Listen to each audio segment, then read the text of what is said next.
अस्सलाम वालेकुम रहमतुल्लाहि व बरकातहू। आज हम देखने जा रहे हैं रियल एनालिसिस का। हमारे पास जो चैप्टर है इसके अंदर हम एक लेक्चर सीरीज बनाएंगे रीमान इंटीग्रल। जो रीमान इंटीग्रल होता है बेसिक आपको ये समझो कि इंटीग्रल या इंटीग्रेशन क्यों यूज़ हुई है। सबसे पहले तो ये बेसिकली इसलिए यूज़ हुई है कि आपको पता है कि जो सबसे पहले है डेरिवेटिव। अगर जो डेरिवेटिव होता है ना, जिसको हमें d y by d x लिखा करते हैं या एफ प्राइम ऑफ एक्स लिखते हैं या फिर हम इसे जस्ट वाई प्राइम लिखते हैं, इस तरह की जो टर्म होती है इसको हम कहते हैं डेरिवेटिव। और डेरिवेटिव जो होता है ये हमें क्या बताता है, स्लोप बताता है। स्लोप किसी कर्व की कितनी स्लोप है ये बताता है। अब स्लोप क्या चीज़ होती है स्टूडेंट, वो ये होता है कि आपके पास जैसे मेरे पास ये एक्सिस वाई एक्सिस है और एक लाइन यूं पड़ी हुई है, तो दे हैव सम स्लोप। मतलब ये जो लाइन है इसकी स्लोप होगी कुछ ना कुछ। तो जो स्लोप होती है कि स्लोप मीन कितने एंगल के ऊपर वो चीज़ है, यानी ज़्यादा एंगल बढ़ रहा है छोटा बढ़ रहा है, तो उसको हम कहते हैं स्लोप। तो इसका मतलब है कि हमें जो डेरिवेटिव है वो स्लोप बताता है।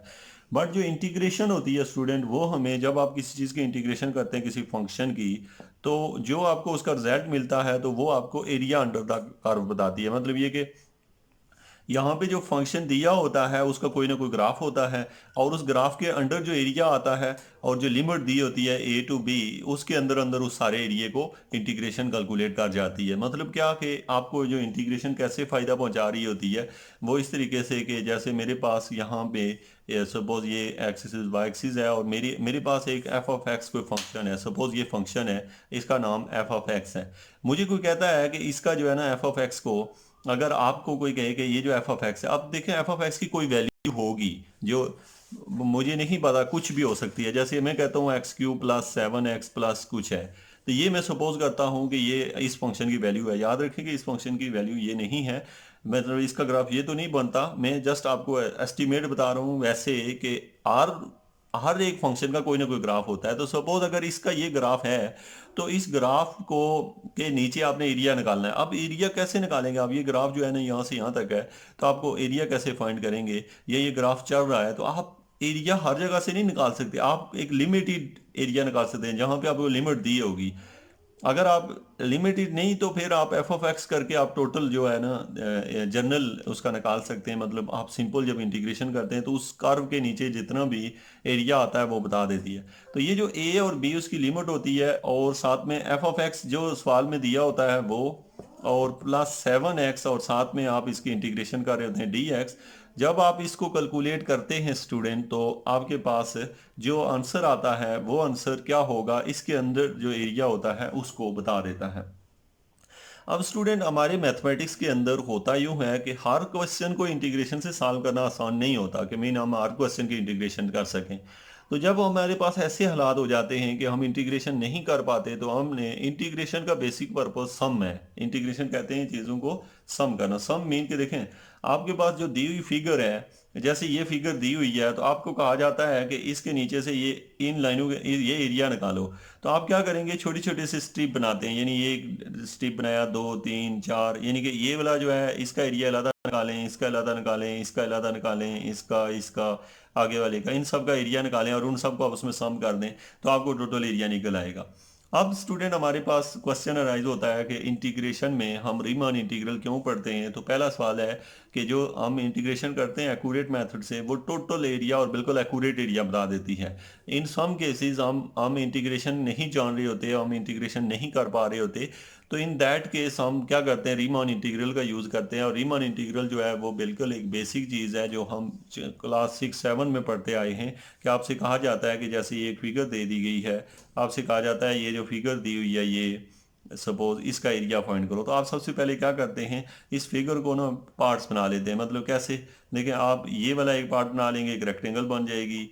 इसी तरीके से आप क्या करेंगे कि यहाँ से कोई और पार्ट बना लेंगे, ये एक ट्राइंगल बन जाएगी। यहाँ पे एक लाइन जोड़ देंगे, ये तो एक ट्राइंगल ये बन जाएगी, एक ये और एक ये और ये रेक्टेंगल। तो कितने हिस्से बन गए, एक दो तीन और चार। अब इन चारों हिस्सों का आप एरिया अलग अलग से निकालते हैं, क्योंकि आपको रेक्टेंगल का फार्मूला भी पता है, ट्राइंगल का फार्मूला भी पता है, और ये रेक्टेंगल का भी है। तो इस रेक्टेंगल को इलादा से निकाल लें, इसका इलादा से, इसका इलादा और इससे लगा, इन चारों को निकाल के आप उसमें सम करें तो एरिया निकल आएगा।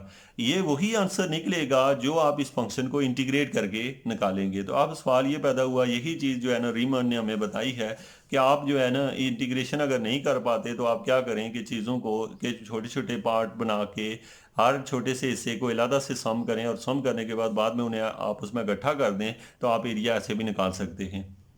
अब यहाँ पे इशू ये होता है कि ये जो आइडिया है ये बेसिक क्या है, मैं आपको इसके बारे में बता देता हूँ, जो कि आप पूरी सीरीज़ में आप इसको लेके चलेंगे कि क्या हमारे पास इसकी स्ट्रेटेजी है या कैसे हम इसको कैलकुलेट कर रहे होते हैं। तो हम पहले सिंपल सा एक अगर ले लें, जैसे मेरे पास एक ये वाला फंक्शन है, ये कोई एफ ऑफ एक्स दिया हुआ है मुझे। अब f of x equal to suppose x दिया है, जिससे मैं कह रहा हूँ y is equal to x है।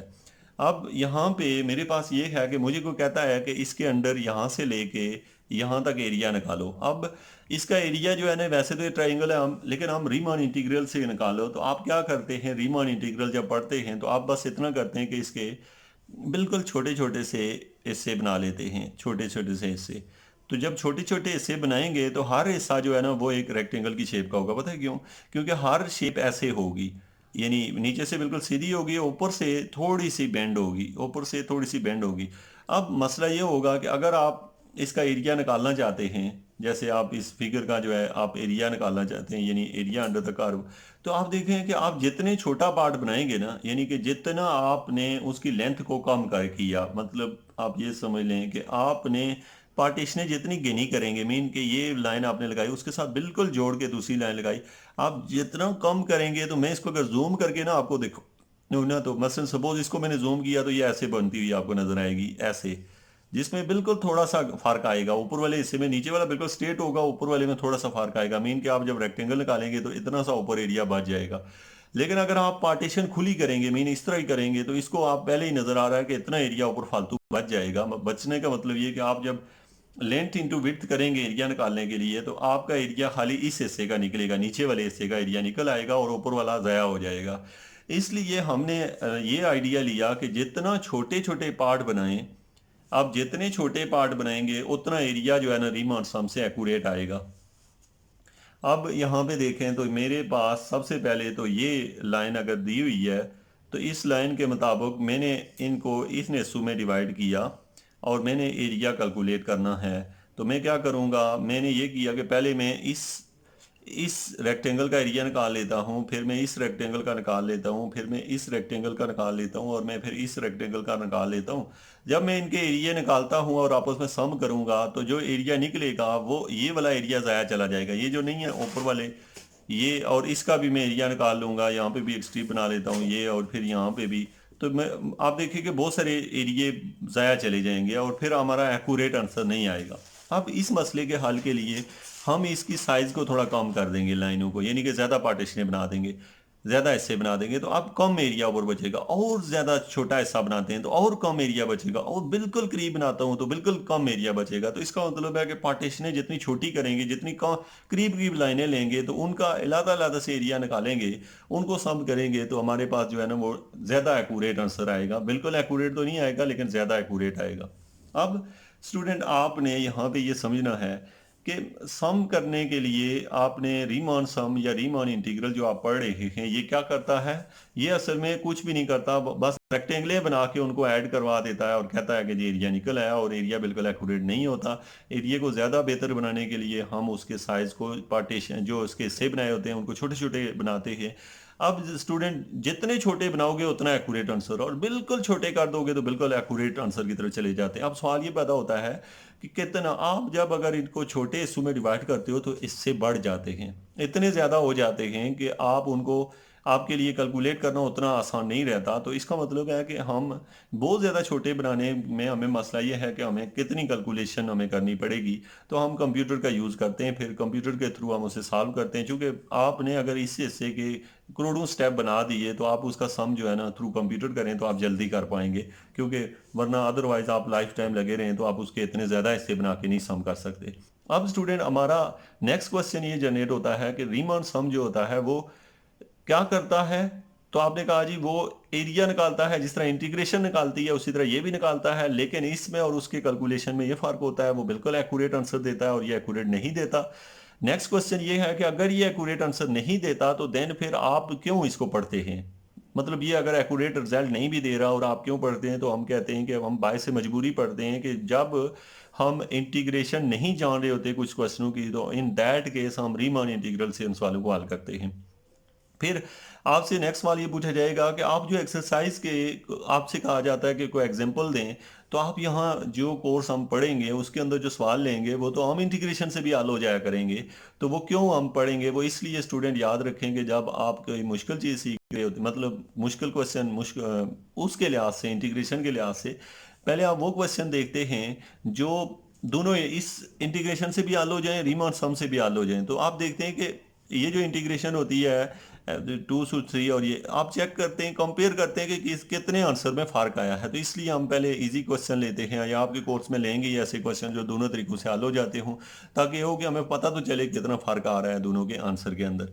अब स्टूडेंट सवाल है, नेक्स्ट क्वेश्चन है जो कि आपसे बड़ा इंपॉर्टेंट है कि भाई रीमान सम कितने तरीके से किया जाता है। तो ये 2 तरीक़ों से किया जाता है स्टूडेंट। अब वो 2 तरीके क्या हैं आप उन्हें समझें, और फिर हम इनकी बेसिक पे भी जाएंगे। 2 तरीके क्या हैं? 2 तरीके ये कि देखें, मैंने जो ये एरिया जो है ना इसका निकालना है, तो एक ये फिगर है और बिल्कुल यही फिगर मैंने नीचे बनाई है। मैं दोनों तरीकों से इसका सम निकालता हूँ। अब स्टूडेंट सवाल ये है कि सम में कैसे निकालता हूँ। मैंने इसकी पार्टीशन कर दी है। सपोज मैंने ये लाइन लगाई, तो बिल्कुल वही लाइन यहाँ भी लगाई है। यहाँ पे मैंने दूसरी लाइन लगाई, यहाँ पे मैंने बिल्कुल एक्यूरेट वही लाइन लगाई है। यहाँ पे मैंने तीसरी लाइन लगाई, यहाँ पे मैंने तीसरी लगा दी है। यहाँ पे मैंने चौथी लगाई, यहाँ पे मैंने चौथी लगाई, पाँचवीं ये आ गई, पाँचवीं, और ये छठी, और ये छठी। मैंने ये 6 लाइनें लगा ली। अब स्टूडेंट मैं जो ऊपर वाले हिस्सा है ना इसको इस तरह बना लेता हूँ, यूं करके ना लाइनें लगा के ऐसे, क्योंकि मुझे एरिया जो है ना रेक्टेंगल का निकालूंगा मैं। इस तरह करके ना मैं आप क्या करूंगा, ये जो पहला हिस्सा है ना, मैं अगर इसकी लंबाई को जो है ना डेल, इसको मैं अगर कह देता हूँ सपोज स्टूडेंट डेल x1, मतलब यहाँ से यहाँ तक इसकी चौड़ाई डेल x1 है, यहाँ से यहाँ तक इसकी चौड़ाई जो है डेल x2 है, यहाँ से यहाँ तक इसकी चौड़ाई डेल x3 है, यहाँ से यहाँ तक इसकी चौड़ाई डेल x4 है, और आपको पता है इसकी जो है ना डेल x6 हो जाएगी। आप ये समझ गए होंगे, यानी इसकी चौड़ाई जो है वो डेल x1 डेल x2 और ये है। अब अगर हम देखें इसकी हाइट देखें, जैसे मैं डेल एक्स 6 की बात करूं, तो डेल एक्स 6 के अंदर आपको कोई कहता है कि इसका एरिया निकालो, तो आप लिखेंगे इसकी जो चौड़ाई है वो तो डेल एक्स 6 है, और जो ऊंचाई है उसका नाम अगर आप m6 रख लें, यानी कि इसकी जो हाइट है उसको m6 रख लें, तो जो आप इसको मल्टीप्लाई करेंगे तो जो चीज़ निकलेगी वो एरिया निकलेगा, छठी वाली ट्राइंगल का निकल आएगा। इसी तरीके से आप चौथी पांचवी ये लिखेंगे। अब इसकी बात करें तो अब मैं ऐसे करता हूँ कि इसी शेप को मैं थोड़ा आगे बढ़ा के ऐसे कर लेता हूँ, इसको थोड़ा आगे बढ़ा के मैं ऐसे कर लेता हूँ, फिर मैं इसको थोड़ा आगे बढ़ा के ऐसे कर लेता हूँ, इसको मैं डाटी लाइन आगे बढ़ा के ये कर लिया, ये बढ़ा के ये। अब स्टूडेंट मसला ये है कि अब मैं इसका एरिया निकालूंगा, तो इसका एरिया में ये तो डेल एक्स 6 ही रहेगा, जैसे ये डेल x1 2, यानी इसकी चौड़ाई डेल x6 है, और इसकी ऊंचाई जो है ना वो उसकी ऊंचाई से ज़्यादा है, क्योंकि इसकी ऊंचाई अगर मैंने m6 रखी है, यानी यहाँ से यहाँ तक लंबाई रखी है, और तो इसकी मैंने यहाँ से यहाँ तक रखी हुई है, तो इसका कैपिटल m6 में लिख देता हूँ। सपोज यानी यहाँ से यहाँ तक इसकी जो लंबाई है वो m6 है। अब ये लेंथ उसकी लेंथ से ज़्यादा है, उसमें हम कुछ छोड़ रहे थे, इसमें कुछ फालतू ले रहे हैं। फालतू मीन के ये जो आप देख रहे हैं ये वाला हिस्सा फालतू, असल ये एरिया के अंदर नहीं आ रहा था, लेकिन हमने खुद से फालतू ले लिया। तो इसमें क्या किया, हमने हाइट ज़्यादा ली हुई है, ज़्यादा लेके आप लंबाई ज़रबे चौड़ाई करें, यानी डेल एक्स 6 करें, तो अब आप ये जो एरिया निकालेंगे a6, और एक एरिया ये निकाला एक ये निकाला, ये जो है ना इसको हम कहते हैं अपर अपर रिमांड सम कहते हैं, और इसको लोअर रिमांड सम कहते हैं। तो जो लोअर रिमांड सम होता है स्टूडेंट, उसमें कुछ एरिया का आंसर कम निकलता है, और जो अपर रिमांड सम होता है उसमें एरिया का आंसर ज्यादा निकलता है। ज्यादा क्यों? जितनी हमारी जरूरत होती है जवाब उससे ज्यादा निकल आता है। आप रीजन समझ चुके होंगे क्यों ज्यादा निकलता है, क्योंकि हमने चूंकि हमेशा याद रखें जब आप क्वेश्चन को हल करते हैं तो जो स्ट्रिपें आपको दी होती हैं, मतलब ये जो लंबाइयां हैं, इसके 2 हिस्से होते हैं, एक इधर वाला जैसे ये लंबा है और इधर वाला छोटा है, तो छोटे के लिहाज से हमने सम किया हुआ है, और इसमें जो लंबे वाला ज़्यादा बड़े वाला हिस्सा था उसके लिहाज से सम किया हुआ है, मीन कि जो छोटा है उसको भी बड़ा बना के उसके बराबर करके। तो अब सवाल में सिर्फ और सिर्फ इसका मतलब है रिमांड सम 2 हैं, एक को अपर रिमांड सम कहते हैं, और ये अपर है और वो लोअर है। अपर में जवाब ज़्यादा आता है, फालतू आंसर आ जाता है, और लोअर में आंसर जो है वो कम आता है। तो स्टूडेंट आपके पास है, आप पढ़ क्या रहे हैं, जो क्वेश्चन मैं रिपीट कर देता हूँ और आपकी क्लियर रहना चाहिए। Number 1, what is Riemann integral? तो आपने कहा रीमान इंटीग्रल बेसिकली जो इंटीग्रेशन हम कर रहे होते हैं उसमें कुछ क्वेश्चन हमसे हल ना हो रहे हों तो हम रीमान इंटीग्रल से हल करते हैं। ये आइडिया बेसिकली एरिया निकालने वाला आइडिया है, लंबाई ज़रबे चौड़ाई वाला, लेंथ इंटू विड्थ से जो एरिया निकाला जाता है उसको कहते हैं। अब रीमान सम जो है उसमें क्या किया जाता है कि हमें जो एरिया दिया होता है उसको छोटे छोटे हिस्सों में डिवाइड कर लेते हैं। अब डिवाइड करने को कहते हैं पार्टीशनिंग करना, पार्टीशनें बना लेते हैं। अब ये जो पार्टीशंस बना लेते हैं हम लोग, इन पार्टीशन को अलग अलग कैलकुलेट करते हैं। अच्छा, वो कैलकुलेट करके आप उसमें सम कर देते हैं। अब सवाल यहाँ पे ये बनता है, चलें ठीक है जी, हम पार्टीशनें कर ली, इनका सम भी कर लिया, तो फिर उसके बाद पार्टीशनें करने के बाद सम करने के दो तरीके हैं। एक ये कि जो लंबी वाली साइड होगी उसके लिहाज से निकालना एरिया, और एक छोटी वाली साइड के लिहाज से। तो छोटी वाली के निकालते हैं तो इसको छोटे वाले को सुप्रीमियम कहते हैं, इन्फीमियम कहेंगे, और अब बड़े को हम सुप्रीमियम कहेंगे, जो कि हम नेक्स्ट लेक्चर में इसके ऊपर मूव करेंगे और देखेंगे कि हम क्या कर रहे हैं। तो ये था आपका just introduction about Riemann integral. इसके बारे में हम नेक्स्ट इंशाल्लाह नेक्स्ट क्लास में देखेंगे। Thank you very much.